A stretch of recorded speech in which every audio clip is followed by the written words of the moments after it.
Hey guys, God bless. And this is part four. I've been very sick recently, and this study here was kind of hard for me to get through. And I knew the Lord wanted me to keep going, but I wasn't sure where I was going to go. Um, so just give me a little slack on this one. There is some very interesting information in here, but I didn't realize where he was taking me till kind of the end. But just understand, be blessed. Nothing's in stone here. I'm just trying to figure this out like everybody else. I don't hold myself in any regard whatsoever. I just simply try to piece together what I'm shown, and I pray it blesses you. And if you have issues with it, then I'm sorry, and you know, God bless you anyway. But anyway, sit back and enjoy. What I wanted to do, what I originally started to do, was I love this phrase that's right here, as a woman in travail. I looked for this phrase and tried to research it. And I use a program called Olive Tree because I have a MacBook, and it helps me search out some phrases like that. And what I found was just a few things, and there's probably more. I didn't really get to, as I would say, in the weeds with it. I got a couple things that I pulled out from A Woman in Travail, and then I realized the Lord wanted me to kind of go somewhere else. So I'll share those few things I found, and the second part of the video was I've always wondered. Now this right here, Jonathan and David have a very strange encounter together, to where they go out to a field and Jonathan shoots some arrows, and this is to warn David not to come to dinner. And I'm paraphrasing scripture here, folks. Not to come to dinner, but to stay in hiding. Okay? So I know that hiding is a common theme, okay, when I'm looking at some of these things. And I also know arrows have been a common thing, and I'll share this with you here in a little bit. And the first verse the Lord ever took me to about hiding is actually this one. So we'll go to Isaiah 2:10 first, which is, "Enter into the rock and hide thyself in the dust, for the fear of the Lord and the glory of his majesty. The lofty looks of man shall be humbled, and the haughtiness of men shall bow down in that day. And the Lord will be exalted in that day." Now, as I started looking at these verses and different things, the Lord took me to this one, and this one's really one of my favorite verses. I hold it very dear to my heart because he showed me something very wonderful in this verse. And it says, "Come, my people, enter into thy chambers, shut the doors about thee, hide thyself as it were, for a moment, until the indignation be overpast. For behold, the Lord cometh out of his place." This is the Lord coming down. Okay, again, that's a common theme. The left hand and the right hand of God. He is coming out of his place to punish the inhabitants of the earth for iniquity. When he told me to look at this phrase right here, "as it were," do you know what that? Google that phrase and take a look at it. This is going to be a change in the time-space continuum. "As it were" means kind of, sort of, not really like, if you Google it and you do a little bit of research on it. So this verse could read, "Come, my people, enter in thy chambers and shut thy doors about thee. Hide thyself, kind of, sort of, for a moment, until the indignation be overpast." There's going to be a change in the time-space continuum with just this little phrase right here, "as it were." Such a very simple phrase. I mean, he could have just said, "hide thyself for a moment," but no, it's "as it were" for a moment. So just understand, the sixth seal, when the heavens roll up like a scroll, is going to change the time-space continuum. And after I started researching this verse, and I heard, the 3 days of darkness, we've all heard of that. I heard in my spirit, 3 days for some, 3 years for others. Imagine coming out of your home on the third day and 3 years have passed. I don't know if that's the case, but there's something that's going to change here. And I think we can agree on that, especially when you research this phrase right here. And then I asked the Lord to confirm it, and I was given, I believe it's 2 Samuel 22 or 20, where David sins against the Lord, and the Lord comes down and through Nathan says, "Choose one of these things that I may do it against you, either 3 months of..." and I'm paraphrasing again. I'm just going off memory. Three months of famine, 3 days of your enemies, or 3 months of pestilence coming after you. And David chooses 3 days of his enemies pursuing him. So again, God can change time, and that's going to be a big factor on the sixth seal. Again, in Psalms 83, which is the very famous psalm for all the countries coming against Israel, you have this verse here. They have taken crafty counsel against thy people, consulted against thy hidden ones. Okay, so this hiding is a common theme here, and you're going to see how this kind of comes into play here in a little bit. Um, Again, Psalm 27, okay? And then you have the spies that were hidden about the time of the shutting of the gate, okay? This is from Joshua 2:4. But she brought them on the roof of her house and hid them with stalks of flax. Flax is used to make fine linen. All right, could this be hiding them under their wedding garments or their new garments? I don't know, but anyway, it's something to definitely take note of. Um, so what I'm trying to emphasize here, like we all like to place things in nice little boxes for our own understanding. We need to keep an open mind with the Holy Spirit and allow ourselves not to be lulled into a thinking pattern that this has to happen first, then this has to happen, then a rapture. Then it's not going to be like that, folks. It's going to be a lot of things all at once happening. And we can't just place it in our own little boxes and say this has got to happen before this and this has got to happen now. It's just much more intricate. There'll be hidden ones. Does this mean the rapture did not occur? No, not necessarily, but we need to keep faith until we are home. That's the biggest point right there. Keep faith until you are home. It appears to me that there are several events that will happen during Revelation 12. What I'm going to do here is just put a couple of those events in perspective. I'm not going to go too deep in them because I'm going to save that for the David portion and that woman with the arrow. Let's see here. And the pain shall overtake them like a woman in travail. Okay, the burden of ancient Babylon, Isaiah 13. I'm going to spend just a minute on this because this isn't the Babylon we talked about in the last video. This is Iraq. And what I started looking at, I'm going to actually pull this up on another screen. When I started looking at this chapter 13, I was really kind of in shock. First off, in verse 5, it mentions they come from a far country, from the far end of heaven, the weapons of his indignation to destroy the whole land. I thought those are the fallen, okay, in heaven still. So they come from, the Nibiru coming from the far end of heaven. It still could be. Verse 8 is where it says, and they shall be afraid, pain and sorrow shall take hold of them, and their pain shall be a woman in travail. Now, when we get, it's obviously a big sixth seal reference. We have the fierce anger. We have the constellations not giving light. The sun is darkened. The moon shall not give her light. So everything is black at this point. Now, when I start to go and look at this, and it talks about the Chaldees, and it talks about the Medes against them. The Medes against the Chaldees. Now, if we go here, the Chaldeans originate in Mesopotamia. Mesopotamia goes from Kuwait all the way up the Euphrates-Tigris River Valley. Okay, so that basically bisecting Iraq. Let me throw up a map here for you. Okay, so like I said before, Chaldeans originate in Mesopotamia. All right, the Tigris River Valley, Kuwait, all the way to Baghdad. When you read the chapter, this shows both a supernatural and a physical strike. But what puzzles me for the moment is why would Iran attack Iraq? They're allies and have been pretty much since the Gulf War. Iraq is divided into Sunni and Shia, so that should be a really big deal to Iran. Shia is even mostly in the south, and the Kurds and Sunni to the north. Kuwait is included in this demographic and does hold a lot of gold. And gold is mentioned in the chapter, and it's mentioned that it holds no value, essentially, that they won't consider the gold.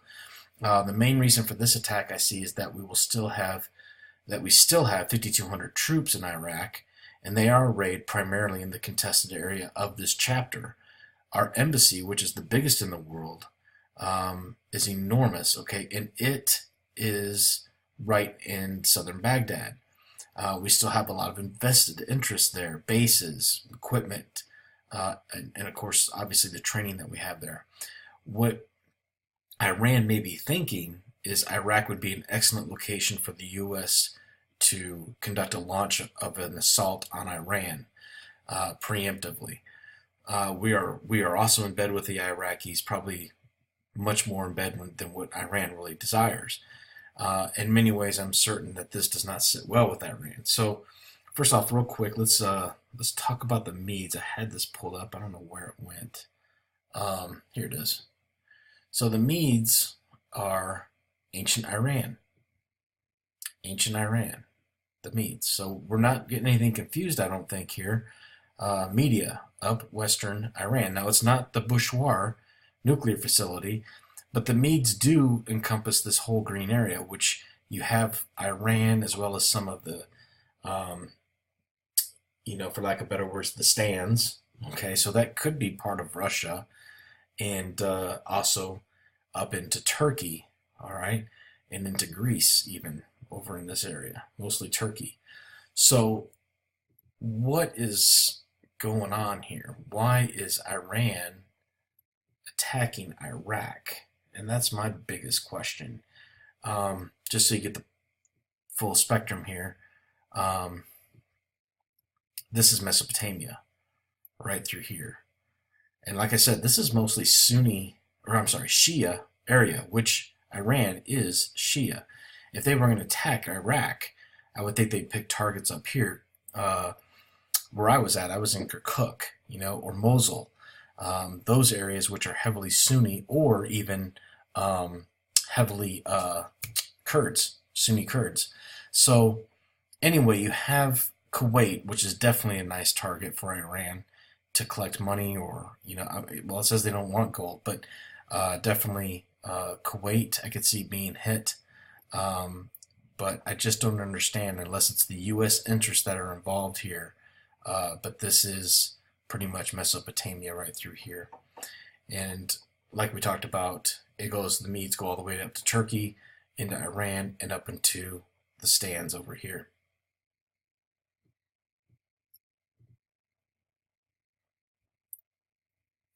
Now, this right here, the burden of the desert in Isaiah 21, is Saudi Arabia, what we talked about in the last video. So I'm probably not going to go into anything here, because that's covered pretty much by the numbers in Revelation 17. Okay, the burden of Damascus, same thing. Not going to cover it really here, but I will say this: in Isaiah 17, it doesn't say a woman in travail. However, it does in Jeremiah 49:24. So you see it, the burden of Damascus here. It is a woman in travail. So, and then you also see two other cities destroyed, which are Hamath and Arpad, and those are both cities in Syria. Now, Lebanon is very, very confusing. It's listed everywhere in the Bible, and it's hard to get a good grip on exactly what we're talking about. Now, one thing I did see that I am going to point out here, it's not mentioned in Psalms 83. Lebanon by itself is not mentioned, but one of the cities is, and that's the Philistines with Tyre. It's exactly how the Bible phrases it, the Philistines that are with Tyre. So that's one group in Isaiah, or I'm sorry, Psalms 83 that does get called out. But you also have Hezbollah near the Golan Heights. Isaiah 2 shows pretty good picture of the destruction with specific targets of Tarshish, and the Philistines are also mentioned. So it seems like that many of them will pilgrimage to Israel, wanting to know about their God in Isaiah 2 as well. So I wrote here, it gets exhausting looking up these cities and areas pertaining to Lebanon. But here's the references. Jeremiah 22 has an interesting verse where he talks about destroyers against it, which obviously are the ships offshore, pelting probably the beach in Beirut and all those other cities. And it says all the choice cedars were burned. So Joel 3:4 also mentions Sion and Tyre, which are cities in Lebanon specifically. So anyway, that's that portion, okay? We're going to switch gears for a moment and look at something at possibly how this war can begin, okay? Um, in Second Samuel, like I said earlier, we see a strange passage between Jonathan and David with some strange verbiage. Like Jonathan calls him his soulmate, or his own soul. Love him as my own soul. Some very strange things with some strange verbiage going on, and a strange way to inform David that it's not safe to come in to the kingdom. So what I want to get across is there's a start to the physical war as well as the spiritual war, the supernatural war. We'll call that, because we're in a spiritual warfare right now. We'll call it the supernatural portion. The physical war and the supernatural war are kind of started the same way. And that's what I want to kind of show you. When the harvest is complete, of course, Jesus Christ will return and he'll set up his eternal kingdom. Satan, the beast, and the false prophet will be cast in the lake of fire. Okay? That's not the war of Armageddon or anything I'm talking about. I'm talking about the start of when things get supernatural. So here's my question to you. What if I told you that both of these wars, the supernatural and the natural war, starts with an arrow? An arrow. That's what's going to start the war. Okay? The plan of God can be found in strange places, so can the plan of the enemy. Like Monster Cans or The Simpsons or, all those stupid cartoon shows. You get all those information and, people are good at pulling stuff out of all those things. What I'm going to show you right now is the Dendera chart. And if you read, I believe it's Joshua 9, it talks about these ambassadors that came from a far country, and they took moldy bread and they took old wine and they had old shoes and old clothes, and they said, we come from a faraway place, we've been traveling for so long, will you make a pact with us, will you make a contract with us? And Joshua's like, what, who are you guys? But what my point is the Dendera chart and all the Egyptian hieroglyphs have been done a long time ago by the fallen, and they're going to show us when they come. Part of their deception is what these things mean. Now, there's a guy named the Grox that decodes these things with amazing detail. I know a couple things on here, but what I want to show you is when you break down this Dendera chart, you have many different things here, okay, that I can talk about and relate to the Bible. You have these people here. These are the ones that will rule with the rod of iron. They are the multitudes. Pisces always goes back to the multitudes. These are the ones that rule with Jesus Christ, with the rods of iron, the multitudes. Okay, you have this woman here with the dog. The dog is symbolic of our soul. Okay, watch my video on the dog star Sirius. All right, and also God's heavenly gate, or God's heavenly, either that one or where's heaven located. Okay, it'll all talk about the dog and how this is a connection. Just as Jesus guards the throne of God, our dog, God, okay, here on earth guards our home. All right, this is the beast. Okay, this is the leg of the bull, the Pleiades. All right, the Pleiades star system is the 7 stars that Jesus holds in his right hand. I believe this is where heaven is located. You can take it or leave that information. Okay, this right here is part of our enemy, part of the face of the enemy. Taurus, the bull, is known as the judge. Okay, remember the 2 hands of God, the judgment and the Christ. Okay, you have Christ on the right hand of God and judgment on the left hand of God. When God sends forth judgment, he sends forth the bull. Okay, the bull is, you got it in Red Bull.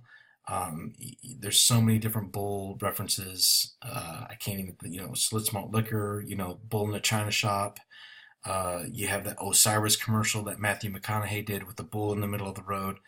The bull is the problem, okay? He is here to wreck everything. So that's the bull. And in this case, he's kicking off the show, okay? He's kicking off, the Grox will actually show a mask of Obama here. But anyway, he's kicking things off, and that's what you need to think of. Here's the marriage supper of the Lamb. Here's the sword that is dropped and the sword that is used when the eagle flies away. Okay, again, the bull, I'm not sure what this means, but what I want to get with you and talk to you about is this right here, the woman that releases the arrow. When the arrow flies is when it's going to go, okay? Just real quick, you have I think this is part of transformation. So there's all kinds of little things in here. I don't have them all memorized, or I don't know them all, but that's some of the ones just to show you that they are biblical, part of Satan's requirement, I'm sure, to disclose. So we have the woman with the arrow. Where else do we see an arrow being used to kick off anything or something? Well, this movie came out in 2011. This was called The Immortals. All right. This guy was after this bow, all right, this magical bow to release the Titans so that they could bring judgment, so that they could bring war and death upon the earth. This bow, when this arrow flew and hit their cage, so to speak, is when they were released, all right, on the earth. And that's when they wreaked havoc upon the earth. It was when the bow was used, or the arrow, whatever you want to call it. Okay? So Theseus is this character here. Okay? Theseus is a student, all right, being taught by the gods, okay, to fight, essentially. Now, Theseus's name means the gathering. This is the solemn assembly. Okay? Stay with me here. Theseus was, we'll get to that in a second. So you have Theseus, who was trying to keep the bow out of the hands of the enemy, all right, so that it wouldn't be used for evil, but it does get used, and the Titans do get released. But his name means the gathering.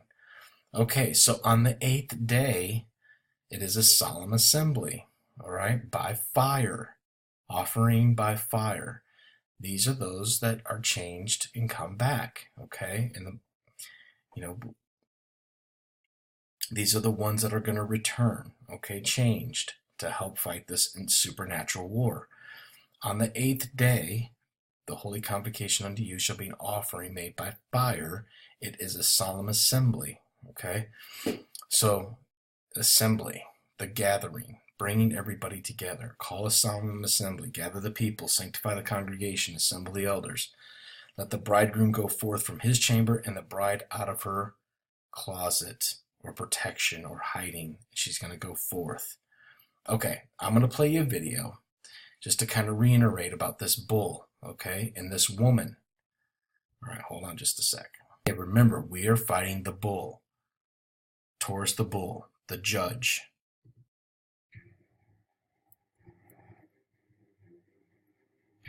Listen,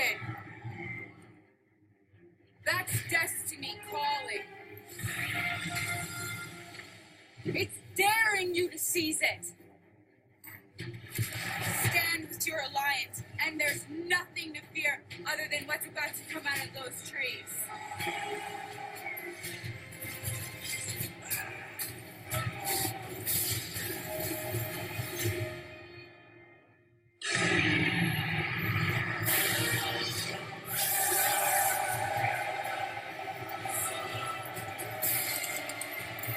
Again, that's the woman. The woman, the only thing she's missing is a bow in this commercial. That's the only thing. Okay. All right. So as I begin to think about this woman and the bow, I looked up The Hunger Games. The author of the series got an idea of the trilogy from, again, the woman, the bride, defeating the bull or enemy. All right, so the idea for the series of The Hunger Games, this is the author. She goes, the idea of the trilogy was based upon the myth of Theseus and the Minotaur, in which each year 7 boys, 7 girls from Athens are sent to Crete as tributes to that land to be devoured by the Minotaur, a cycle that continues till Theseus kills the Minotaur. And that's, by the way, that's what he was known for. In this movie, I can't remember if the Minotaur's in this movie or not, but he is known to kill the Minotaur. I don't think it's with the bow, but he ends up killing the Minotaur. So, here you go. So Theseus kills the Minotaur, and then obviously she goes on, she makes a story. And she says Katniss, all right, Katniss Everdeen, the main character, is a futuristic Theseus. So when you look up Katniss's name, it means arrowhead. So Katniss's name comes from a plant called Sagittaria, all right, which is arrowhead. a tubular plant usually found in water, blah, blah, blah. And the archer, Sagittarius, okay, which goes to the constellation Sagittarius. Anyway, so you have arrowhead coming from her name. So what do we see at the end of the Mockingjay? Katniss is destroying the machine, all right, with her bow and lightning. Yes, keep that in mind. Bow, arrow, and lightning. Then war with those behind the scenes, okay? The whole government, the whole wicked government, she goes to war with them. Remember, the president, all those people, she actually invades that area, and voila, she goes to battle with those behind the scenes, controlling the machine, controlling the problem. Just as the bow in the Immortals releases the enemy, and the gods descend to make war with them. So it calls them out for war. It's time for war, essentially. All right, and this is her shooting the arrow all the way up to the ceiling, which is honeycomb, which gets into a whole nother thing. But um, if you know what that is, then good. Essentially, it's we are in this hive, we are in this machine, this honeycomb. That's why everything's always honey. A stop sign, obey, stuff like that. Finally, the movie Passengers, we see the pattern, albeit a different one. The bride is awakened early before all the others. If you haven't seen The Passengers, I did a couple videos on it. You don't even need to see the movie to really watch the videos. You'll get the idea of what I'm saying. James and Aurora are the two main characters. Okay, James wakes up early and then awakes Aurora because he's lonely and wants someone to share his life with. He's on this ship and he's got another 90 years to go before the ship even reaches its destination, and he's going to end up dying of old age before he even gets there. So just as the Lord made Eve as a helpmate, all right, meaning to provide or provide aid for, of course the two go on to save the ship, a feat that they couldn't do on their own. Jim Preston is awakened early on the ship. His name means to supplant, okay, just like Jacob. To supplant, meaning to override, supersede, or replace. Priest Town is his last name, Priest Town. All right, Kingdom of Priests, we should all understand that. It was funny, this movie came out December 21st. 9 months later was September 21st, which was right before the Revelation 12 sign. So Aurora Lane, Aurora, her name means to shine or dawn, associated with the aurora borealis, which is a possible cosmic event. Lane means arrow, so you have shine, arrow, all right, meaning arrow, pathway, javelin, spear, or arrow. So you have Aurora, shining arrow, okay, in her name. And there was a reason they woke up early. This is the bride. This is the bride of Christ. They woke up early to teach others. Okay. Arise and shine, for your light has come. This is the chapter directly to the bride.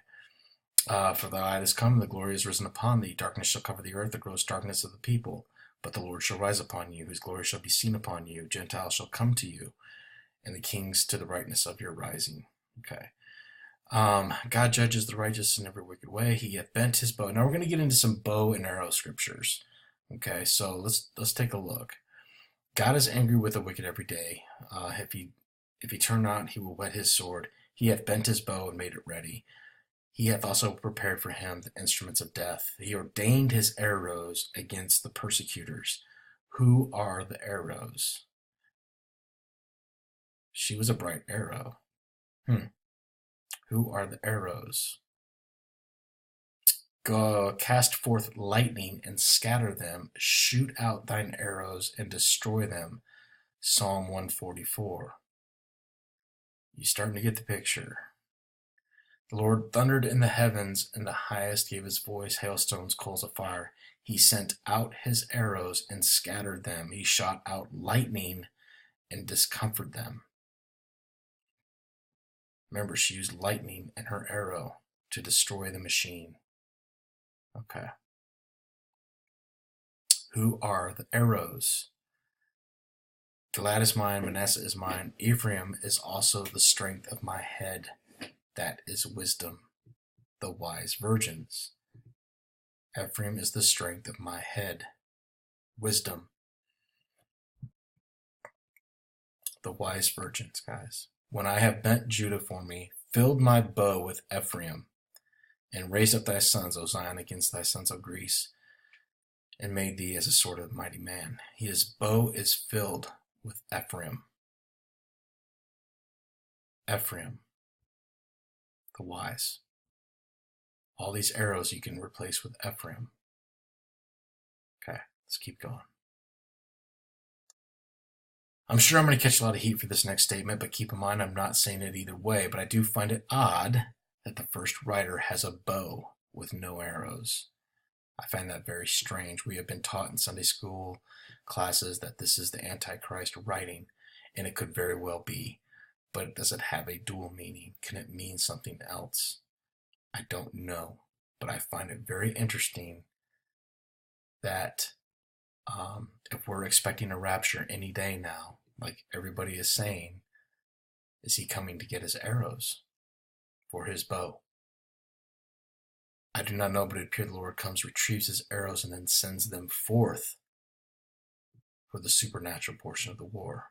As far as who is Ephraim, if you're interested, there's a short couple videos on my channel that talk about Ephraim. In short, they are the firstborn bulls. That's what it goes back to. Just like passengers, the first to born be awake. Okay. And I saw the lambs open one of the seals, and I heard as it was a noise of thunder, and one of the beasts saying, Come and see. And I saw the white horse who sat on him had a bow, and a crown was given him, and went forth conquering to conquer. Again, I don't know, but I just find that interesting. His glory is like the firstling of his bullock, and his horns are like the horns of unicorns, and he shall push the people together to the ends of the earth. Talking about Ephraim, they are the 10,000s of Ephraim, and they are the thousands of Manasseh. Revelation 7, Revelation 14. Okay, is this confirmed in Scripture? Yes. Along with a male and female partnership. In the chapter of 1 Samuel 20, we see the first and only time the phrase in the Bible, loved him as his own soul, used. It's the only time you see this. Of course, this is referring to Jonathan and David. But what is the context? In short, the story goes that David is upset that Saul seeks to end his life, and he pleads with Jonathan for help. Okay, David is, at this point, and Saul has been chasing after him, throwing javelins at him, hunting him down, telling him he's going to kill him. And David's kind of like, I've had enough. I need to do something else. So David formulates a plan to go to the field for hiding purposes, while Jonathan has dinner with his father, Saul, to see if anger is kindled against David. Let me say this up front. I know there's more in this passage than what I'm going to explain here. I don't have full understanding of it. There's a 3-day reference. There's a new moon reference. There's other references that I'm not quite sure of yet, but I do have understanding of this portion. And if I get more, I'll put out more. I pray for full understanding of this. Okay, so this is one of the triggers to the war. So Saul spoke to his son. He said to his servants that they should kill David. But Jonathan, Saul's son, delighted so much in David, and Jonathan told David, saying, Saul, my father, seeketh to kill you. Now therefore I pray thee, take thee heed thyself in the morning, and abide in a secret place, and hide thyself. Secret place, and hide thyself. Isaiah 26:20. Chapters 19 and 20 of 1 Samuel are a climax of the hate that Saul has for David. And after chapter 20, David goes completely on the run, knowing Saul that's going to kill him in the event that they meet. Saul is struggling with doing good and then doing evil in the sight of God.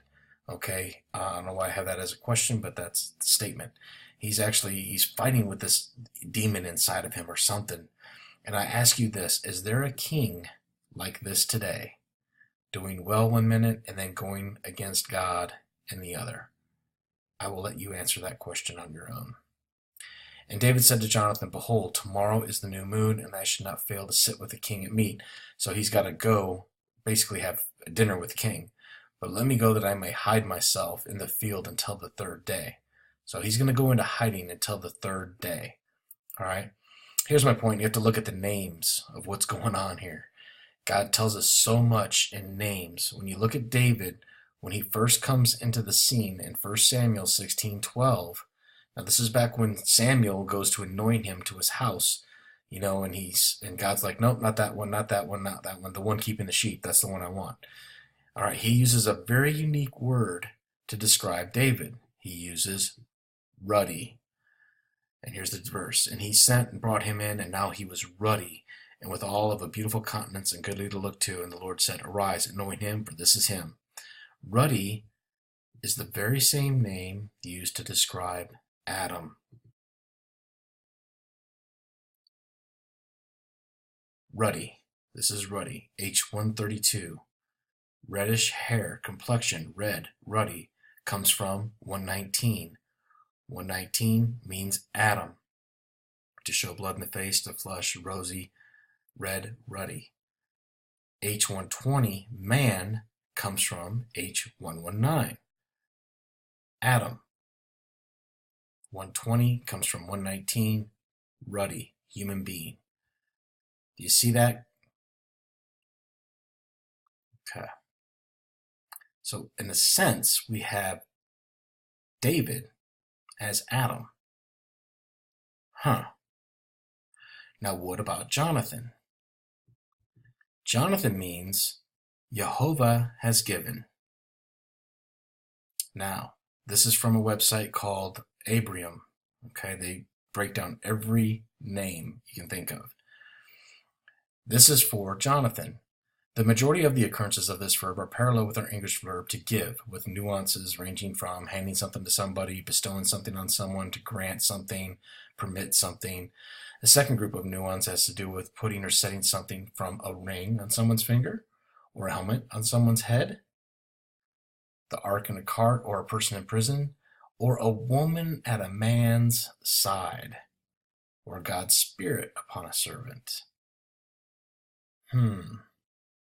Jonathan caused David to swear again because he loved him, for he loved him as his own soul. Where did God take a woman out of man? Was it out of his side? And it came to pass in the morning that Jonathan went into the field, okay, and they have the arrows, okay, run, and I will shoot the arrows. And he has this boy run out and find them. There's something about this lad, too. I don't understand, but again, keep looking at it. So he's going to shoot 3 arrows, and then that's going to let David know if he can come in or leave. And when the lad was come to the place of the arrow which Jonathan had shot, is the arrow beyond, or is it close? And then he says, gather up the arrows quickly, because if they were close, that meant David needed to run. So in a sense, as soon as the lad was gone, David rose out of his place toward the south, and he fell to his face on the ground, and he bowed himself 3 times, and they kissed one another and wept with one another until David exceeded. And Jonathan said to David, Go in peace, for so much we have sworn, both of us, in the name of the Lord, saying, The Lord be between me and thee, between my seed and your seed forever. The woman launches the arrow. The beast in his system, Saul, will begin to hunt the Christians, and war will emerge, as well as the coming down of the system. The Babylonian system will fall at that point. People will know they've been lied and tricked. So fear is what Satan will reach for after that. Fear is what he's going to use to replace the broken system. The arrows are both the beginning and a natural conflict. Israel will not initiate the war. They will be acting in defense of their nation. The arrow missile system is a lot like our Patriot missile system. It knocks down incoming missiles before they can impact. And they have, I thought I put it on here. I guess I didn't, guys. I'll pull it up. This right here is the arrow that will fly. This is it, like the Patriot missile. It's designed to knock out incoming missiles. There'll be a preemptive strike upon Israel. Probably from the Golden Heights area, I would imagine. And that will start the war. The arrow when it flies.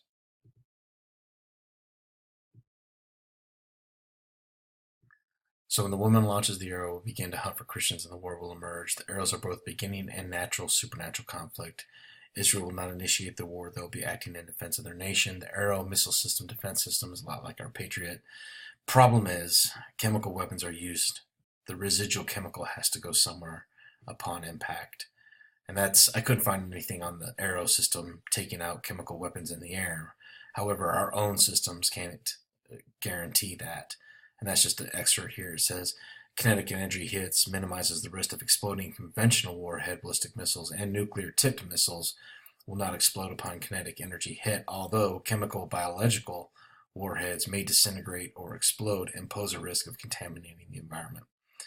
So anyway, guys, that's the arrow, okay? Um, I appreciate your comments and staying with this long video. I'm not going to make it any longer, but I hope you see what I'm saying here. This is a picture of the male and female Ephraim arrows going out. Is this a story a perfect match? No, and it's got a lot of holes, and I wish I had more information on it. But there's a third day reference, obviously the new moon reference, hiding thyself, secret place. I mean, it's all there. But anyway, guys, God bless, take care, and enjoy. All right, good night.